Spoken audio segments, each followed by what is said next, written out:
In this video, I'll speak to Vanessa Warwick, landlord and co-founder of Property Tribes, and we discuss the lack of accommodation in the private rented sector within the UK.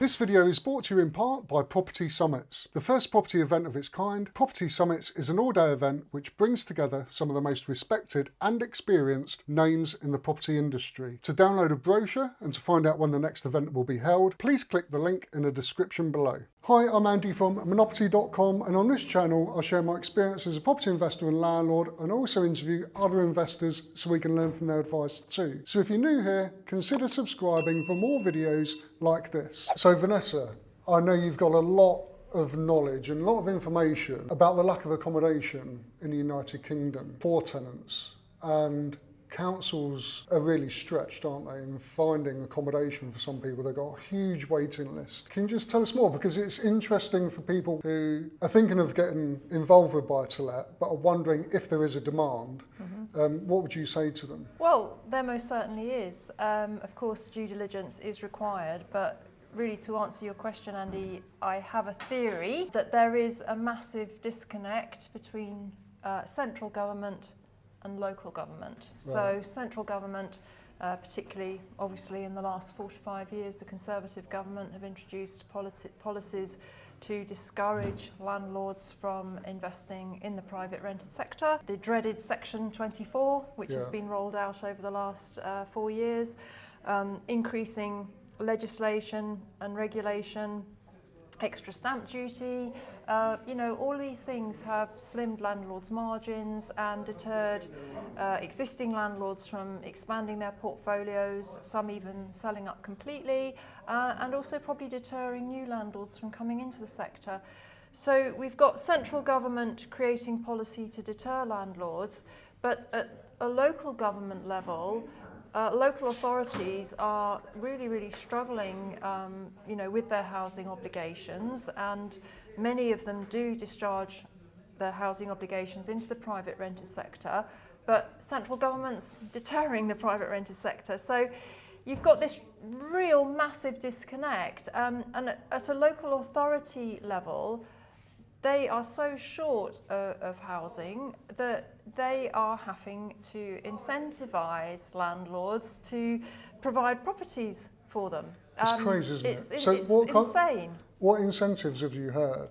Oh, ridiculous things. I was at an event in Brighton about 4 years ago, and Croydon Council had a stand there. Brighton, Croydon. So I went to their stand and I said, "Oh, I'm interested, why are you here?" And they said, "Oh, we're so desperate for landlords, we're just going all over the country." And they were offering, like guaranteed rent schemes, what I would call a golden hello, where they'll pay the landlord a lump sum to provide a property into their schemes. And they said they were literally going all over the country looking for private sector properties, and they're not alone. I've been to other events. I encountered Enfield Council at the Property Investor Show in London. They had, at the time, and this was actually 2 years ago, I think, at the time they had 1,500 people on their waiting list. Croydon had 736, I seem to remember. But, I'm hearing of local authorities with 3,000, 4,000, 5,000 people on their waiting list for social housing. There isn't enough social housing, so they have to find somewhere, so they're going to private sector landlords.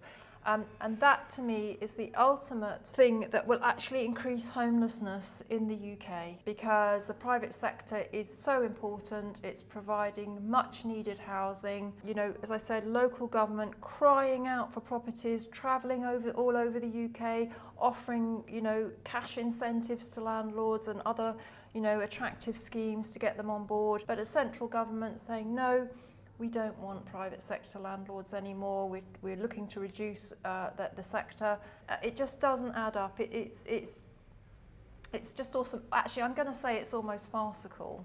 Yeah, it's unbelievable. So, well, where do I start from here? Because I've also heard that some people have been housed in hotels. In fact, I think you might have told me that before. Yeah. So local authorities are renting rooms in bed and breakfasts and hotels to accommodate people. The taxpayers' money that's being spent is not good, is it, really? Well, it's not, because it costs way, way more to house somebody in temporary accommodation or B&B, or, you know, we're even seeing people being housed in what they're calling human warehouses, you know, in shipping containers. This is how desperate the situation is. And you're right, Andy, I do know of one local authority that has taken over the top floor of a hotel, and they are housing families in individual hotel rooms. They have no cooking facilities.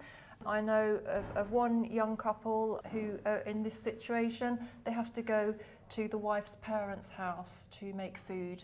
They can't afford to eat out all the time or get takeaways, and it's just ridiculous. And then we have, you know, situation where people can't find housing in the local area, and the local authority are looking to house them somewhere hundreds of miles away. You know, we're seeing tenants being moved up to places like Blackpool, and places like that, and this is again not good for tenants, because they have their support networks, their family network around them. If they get moved away from their local area, their child may have to come out of the local school, the child loses their, you know, peer network, so important for kids. And, you know, I've had landlords tell me stories of tenants coming to them and literally begging them for accommodation because they're going to be moved out of the area.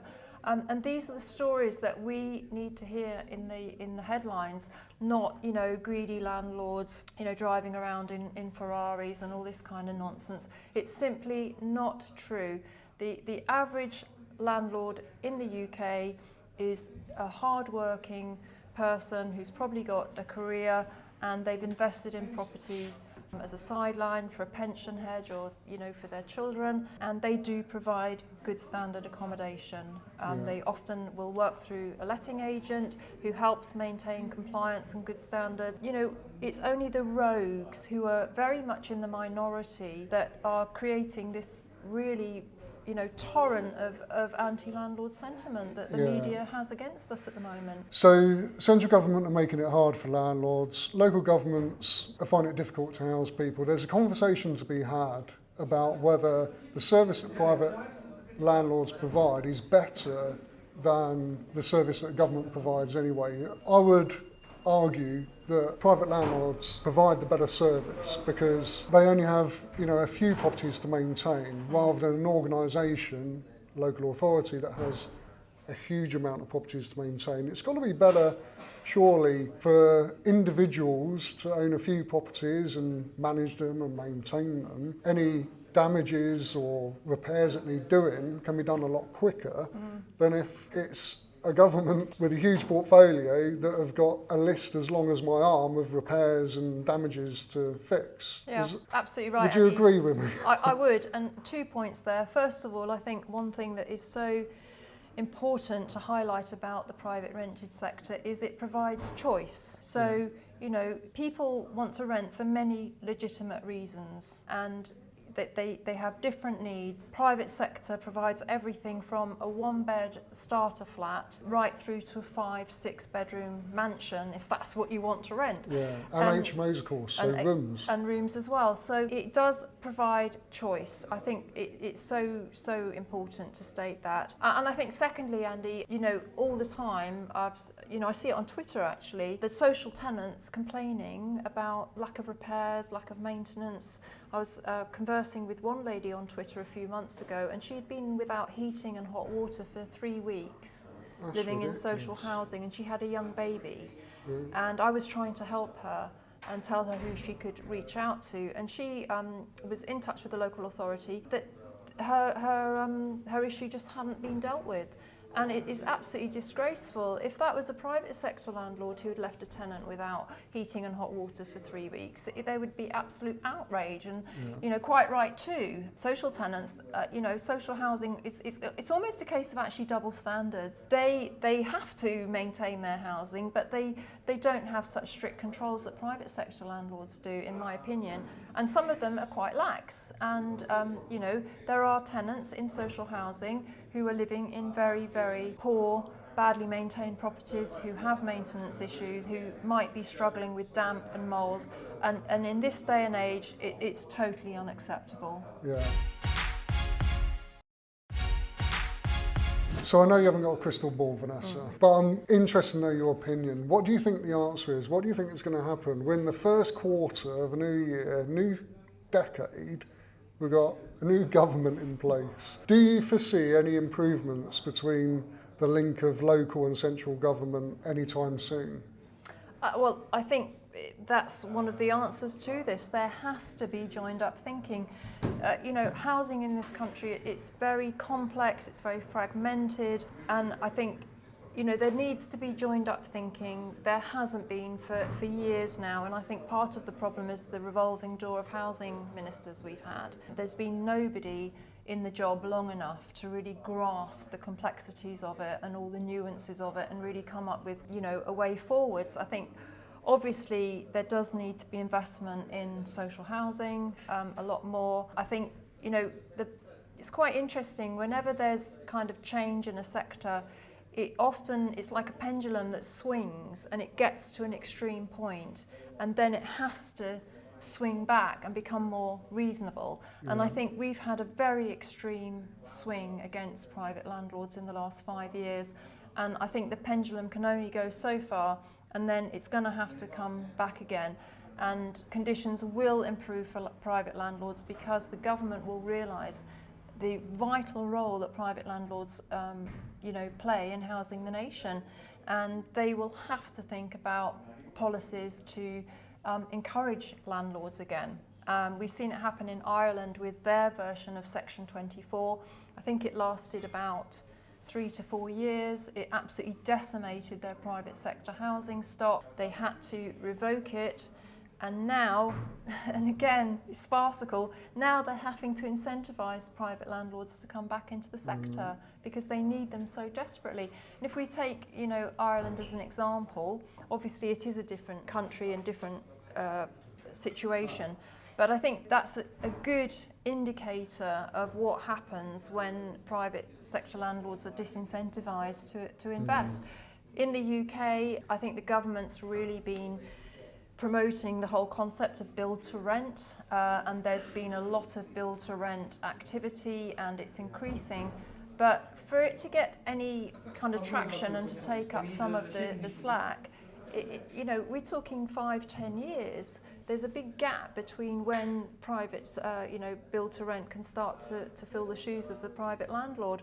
I can't see that happening anytime soon, and again I think there should be a balance. There will be tenants that want to live in nice chrome and glass blocks with gyms and concierge and so on, but there'll be tenants that won't. There'll be families that want your solid 2-bed terraced house, and this is again where when I said earlier about choice. Private landlords provide so much choice, and I think that's really one of the things that's so positive about what they do. So there's got to be joined up thinking. There's got to be a housing minister that talks to industry stakeholders, to landlord organisations, to landlords themselves, and gets to understand this problem and to start thinking about the whole picture and how there's so much collateral damage. If you tweak one thing, it has an impact somewhere else. And funny enough, when I was at the Landlord Investment Show a couple of years ago, when I was doing a panel debate with Ian Duncan-Smith, I was walking to the stage with him,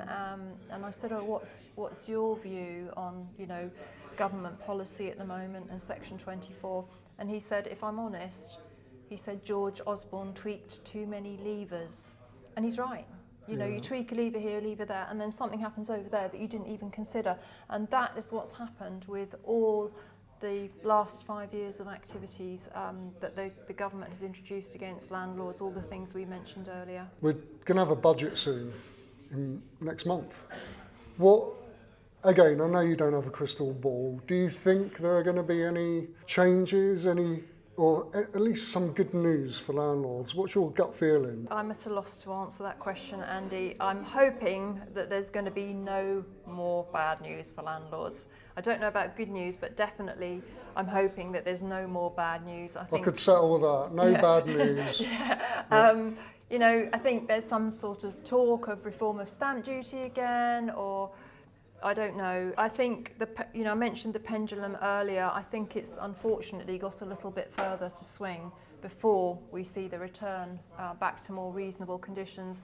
Very, very hard to say. We've got a new guy in the Treasury who's only just taken up his position. You know, we have no understanding of his view on anything really very much. Yep, it's an unknown quantity. And this is what I think is a problem as well, because one thing that landlords really don't like is uncertainty. Yeah. And we've had so much of it in the last 5 years. And, you know, certainly there'll be landlords that are maybe 5 or 10 years away from their retirement date. They're going to be thinking, actually, do you know what, I've had enough now. I'm just going to end my landlord career early, and they'll be exiting. Then at the other end, we've got new landlords who were interested in investing in property but have been put off by all the media and all the negativity around the sector. So all I can say really is that the landlords that hang in there, professionalise their business, get the right advice, treat their tenants well, and provide good, safe, compliant accommodation, those landlords will survive. They will be the people that go forward and do well out of investing in property. I'll just end on a little analogy, if I may, Andy. Yeah. I actually was watching a documentary about the Fastnet sailing tragedy, when I think 18 sailors lost their lives during this particular race. I think it was in the 70s. And one thing that was really interesting was that a large percentage of the yachts did something called heave to, which is in sailing, it's when you actually make the yacht immobile, so it actually can't move. Right. It's not sailing, it's just in the position on the water. The yachts that heaved to, the vast majority of them had a far greater survival rate than the yachts that kept going and tried to outperform the storm.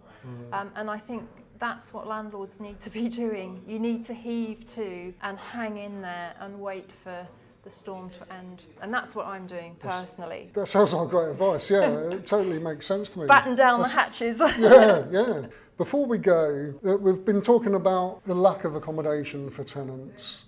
For those people that are considering investing in buy-to-let, what advice would you have for them? Someone who is maybe sitting on the fence, is unsure, they've looked into it, but they just need that little nudge. What would you say to them? Because there's obviously a demand, isn't there? We need more houses in the private rented sector. Yeah, absolutely. And my number one bit of advice is always to find the demand before you create the supply. A lot of novices create the supply and then hope there's demand. That's very risky. My advice is to educate yourself, do your research, speak to professionals. You need a reputable and a professional tax advisor, you need a reputable mortgage broker, and you need a reputable letting agent who is accredited with either ALA, RICS or Safe Agent. And you need to work with these professionals and think about, you know, your strategy. There are many, many different ways of investing in property. I always recommend starting off with single occupancy buy-to-let, just a simple terraced house in a good area with good proximity to transport links, good school catchment area. There will always be demand for that type of property. You'll almost certainly be letting to a family. They'll want to stay a long time because the kid's going through school. Just start with your baby steps, but get educated and treat it as a business. That is the most important thing. The era of the accidental dinner party amateur landlord is over. Even if you've got another career, you're a doctor, a dentist, a lawyer, whatever you might have, you've still got to wear a professional landlord hat. You need to get educated, come onto sites like Property Tribes, join a landlord association. There's so many good resources out there, learning resources, free or low cost. Really get yourself educated and seek professional advice. And if you do that, you will mitigate risk and you can make a success of it, but you have to take a long-term view. Property is not a get-rich-quick scheme. You should be thinking about 15 to 20 years to be invested in the sector. Great, wow, loads of advice there, thanks so much. If you found this video useful, please like and share, and definitely subscribe so you won't miss my future videos, which will be geared towards helping you start and improve your property business. Thank you so much for watching, and I'll see you in the next video.